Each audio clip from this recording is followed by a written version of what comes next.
खाने के लिए इंतजार करती हूँ। कभी खाते हैं, कभी नहीं खाते हैं, गुस्से में दूर फेंक देते हैं, कहीं खा के आए हुए होते हैं, मुझे कोई पता नहीं।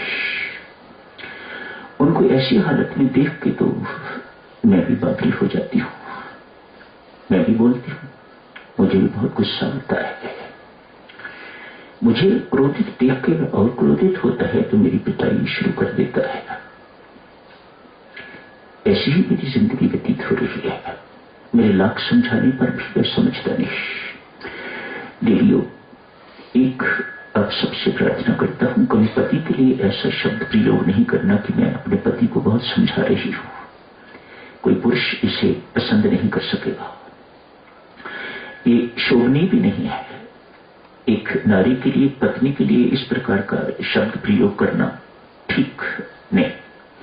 वैसे भी ये शब्द अहंकार का चिन्ह है। ये शब्द साधारण शब्द नहीं है। तनिक विश्लेषण करके देखना, कभी ये शब्द प्रयोग नहीं करना। मैंने अपने पति को बहुत समझाने की कोशिश की ना। आप उनसे निवेदन कर सकती हैं, आप उनसे बातचीत कर सकती हैं, लेकिन ऐसा शब्द कभी नहीं प्रयोग करना कि मैंने अपने पति को बहुत समझाया, वह समझा नहीं। कोई पुरुष इस बात को बर्दाश्त नहीं कर सकेगा। बाबा पूछते हैं, ऐसा करने से कुछ फर्क पड़ा? नहीं बाबा, कोई फर्क नहीं पड़ा, बल्कि स्थिति दिन प्रतिदिन बिगड़ती ही गई। मैंने अब उपवास रखने शुरू किए। कुछ दिनों से उपवास रख रही हूं। हो सकता है कुछ इस उपवास का, इस व्रत का कोई प्रभाव पड़े। कितने दिन हो गए हैं उपवास करते? बाबा ने पूछा। कहा लगभग 1 सप्ताह हो गया है उपवास रखते हुए। अच्छा, क्या इससे तेरे क्रोध पर कुछ फर्क पड़ा कि नहीं पड़ा? नहीं बाबा, क्रोध पर तो नहीं। तो जैसे ही शराब पी के आता है मैं क्रुद्ध हो जाती हूं। तो महात्मा उसे समझाते हैं, देवी तेरे समझाने से और उपाय करने से, उपवास से यदि तेरे क्रोध पर कोई फर्क नहीं पड़ा तो तू कैसे अपेक्षा कर सकती है कि तेरे पति के व्यवहार पर, स्वभाव पर फर्क पड़ेगा? देवी को समझाते हैं, यदि स्थिति ठीक करनी है, घर के हालात, घर का वातावरण ठीक करना है, मेरी माता सज्जनों सबसे, यदि आप चाहती हो कि आपका घर नरक न रहे, स्वर्ग बन जाए, वैकुंठ बन जाए, तो बाबा कहते हैं पहले अपने आप को सुधारो। जब तक आप अपने आप को नहीं सुधारोगे, आप दूसरों में सुधार की अपेक्षा नहीं रख सकते और नरक होगा भी नहीं। बाबा ठोक जाके कहते हैं तू सब कुछ करके देख ले, जब तक तू अपने आप को नहीं सुधारेगी तब तक तेरे घर के हालात ठीक नहीं होंगे। ऐसे व्यक्ति देवियों जिनकी इस प्रकार की आदत हुआ करती है, उन्हें अपने दोष दिखाई नहीं देते, अपनी बुराई उन्हें दिखाई नहीं देती। वह आसपास की जो परिस्थितियां हैं उनमें दोष निकालते हैं, आसपास के जो लोग हैं उनमें दोष निकालेंगे, हालात में दोष निकालेंगे, अपने में उन्हें दोष दिखाई नहीं देते। जो बुद्धि देवियों अपने दोष न देखने दे, पर दोषों में व्यस्त रहे, देखने में व्यस्त रहे, उस बुद्धि को दुर्बुद्धि कहा जाता है। ये आपको शांति देगी, उदासी देगी, बेचैनी देगी, परमात्मा से विमुख करके रखेगी और अंत में पश्चाताप के अतिरिक्त, नरक की यातनाओं के अतिरिक्त कुछ नहीं मिल पाएगा। बुद्धि क्या है? इस दुर्बुद्धि की उदाहरण आपने देखी। सुधार अपना करना है। मैं तो ऐसा मानता हूं देवी सज्जनों, जिंदगी में इतना ही सिलेबस मिला हुआ है, व्यक्ति दूसरों के सुधार की जिम्मेदारी ना दे, ये परमात्मा ने हर एक को नहीं दी हुई है, लेकिन हर एक को अपने सुधार की जिम्मेदारी तो दी हुई है।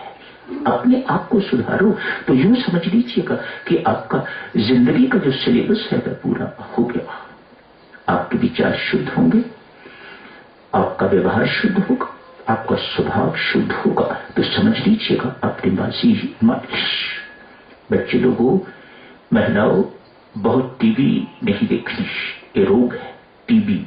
इसको संत महात्मा कहते हैं ये टीवी नहीं है, टीबी है, टीबी ऐसा रोग है। ऐसा नहीं कि बिल्कुल इसे देखना नहीं, जरूर देखो, लेकिन वही देखो जिनसे आपके विचार मलिन ना हो। इतना संयम तो राम राम जपने वाले पर होना चाहिए, क्या मुझे देखना है और क्या नहीं देखना है।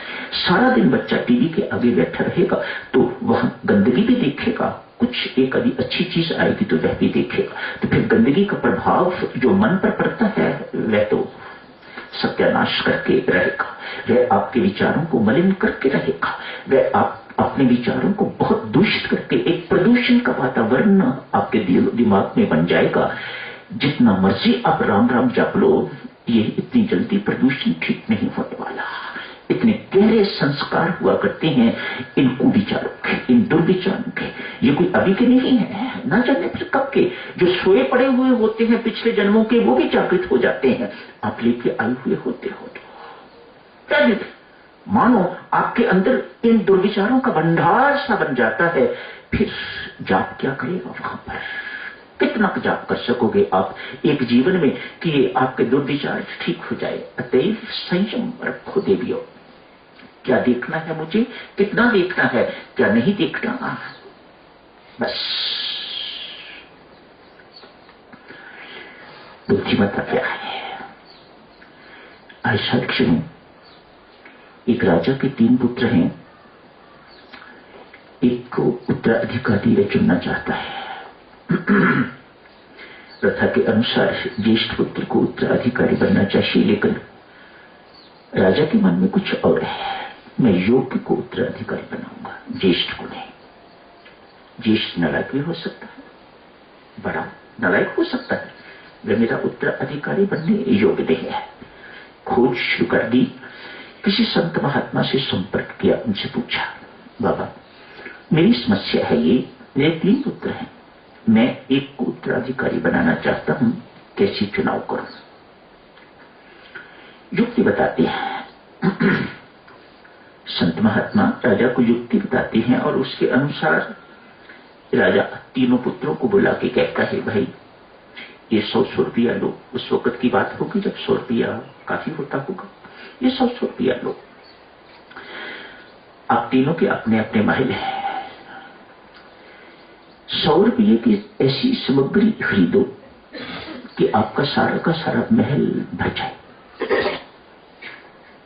कुछ दिनों के बाद मैं आऊंगा आपके महल को देखने के लिए। पहले व्यक्ति ने सोचा, ज्येष्ठ पुत्र 100 रुपये की क्या ऐसी चीज आएगी कि इतना बड़ा महल भर जाएगा। स्पष्ट है मेरे पिता संकेत दे रहे हैं, जुआ खेलो, इस पैसे को मैं बढ़ाऊं, इस पैसे को बढ़ाने से फिर अनेक सारी वस्तुएं खरीद के तो अपने महल में भरूंगा तो ही भर सकेगा। फिर 100 रुपया भी हार गया, जुआ खेला, महल खाली का घर। मजले ने सोचा इस 100 रुपये की क्या चीज आएगी, गंदगी के सिवा और तो कुछ नहीं, कूड़ा करकट, शायद 100 रुपये का इतना आ जाए कि उससे महल भर जाए। खरीद लिया और महल भर भी गया, कूड़ा करकट से उसका महल भर गया। 100 रुपये का इतना कूड़ा करकट खरीद लिया। तीसरे ने भी कुछ किया, समय आ गया है, राजा साहब तीनों के महल देखने के लिए गए। पहले का महल खाली था, डिस्कार्ड किया उसको, तो कुछ किया ही नहीं है। दूसरे ने गंदगी भरी हुई थी बालों, वह भी गंदा है, मलिन विचारों का है, इसके अंदर कोई सात्विक विचार उत्पन्न नहीं हुए, अच्छे विचार उत्पन्न नहीं हुए, अतएव ये भी मेरे राज्य का उत्तराधिकारी बनने योग्य नहीं है। तीसरे के महल में गए, सबसे छोटा था। क्या देखते हैं, 100 रुपये में क्या खरीदा है उसने, मोमबत्तियां खरीदी हैं, दीप खरीदे हैं, सारे का सारा महल प्रकाश में हो गया हुआ है। धूप अगरबत्ती खरीदी है, जगह जगह पर धूप अगरबत्ती, सारा का सारा महल प्रकाश से भरा पड़ा है एवं सुगंध से भरा पड़ा है।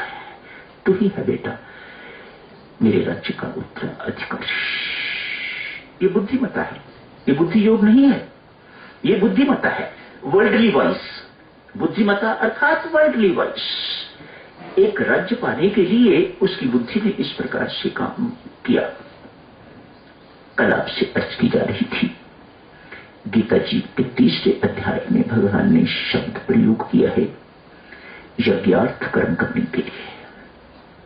यज्ञ कर्म करने के लिए अर्थात निष्काम कर्म करने के लिए, सकाम नहीं। यज्ञ भी हो लेकिन सकाम भी ना हो, पुत्रेष्ट यज्ञ ना हो, धन द्रव्य पाने के लिए यज्ञ ना हो, अपनी मनोकामनाएं, सांसारिक मनोकामनाएं पूर्ण करने के लिए अपनी यज्ञ ना हो। इसलिए गीता जी का यज्ञ बड़ा अलग यज्ञ है। सामान्य हवन इत्यादि करना गीता जी का यज्ञ नहीं है, निष्काम कर्म गीता जी का यज्ञ। आज एक राजा के 100 पुत्र हैं, उसकी भी यही समस्या है, किसी एक को उत्तराधिकारी बनाना है। राजा बहुत समझदार है, अतएव क्या किया है, कहा बेटा कल सारे के सारे प्रीति भोज करेंगे, इकट्ठे बैठ के आप खाना खाओगे। यज्ञशाला कहिए, पाकशाला कहिए, किसी में भी यही बैठ के इकट्ठे भोजन, बढ़िया भोजन बनाया राजा ने। हुक्म दिया मेरे पुत्र ने भोजन करना है, बढ़िया से बढ़िया भोजन, स्वादु से स्वादु भोजन 100 के लिए तैयार कर दिया। थालियां आगे परोस दी गई हैं। जैसी थालियां आगे परोसी हैं, साथ ही साथ शिकारी कुत्ते भी छोड़ दिए। शिकारी कुत्तों को देखते, शिकारी कुत्तों का तो एक ही काम है, भौंकना और काटना, भौंकना और काटना, भौंकना और काटना। अतएव सभी के सभी राजकुमार अपना खाना छोड़ के तो भाग गए। सबकी भूख प्यास खत्म हो गई, उड़ गई। कौन अपने आप को कटवाने के लिए बैठा है? रोटी बाद में खा लेंगे, कहीं और जाके खा लेंगे, ना सही। सबके सब भाग गए, एक को छोड़ के, वे भी सबसे छोटा है। राजा साहब ने सबको बुलाया कि बेटा भोजन कैसा था?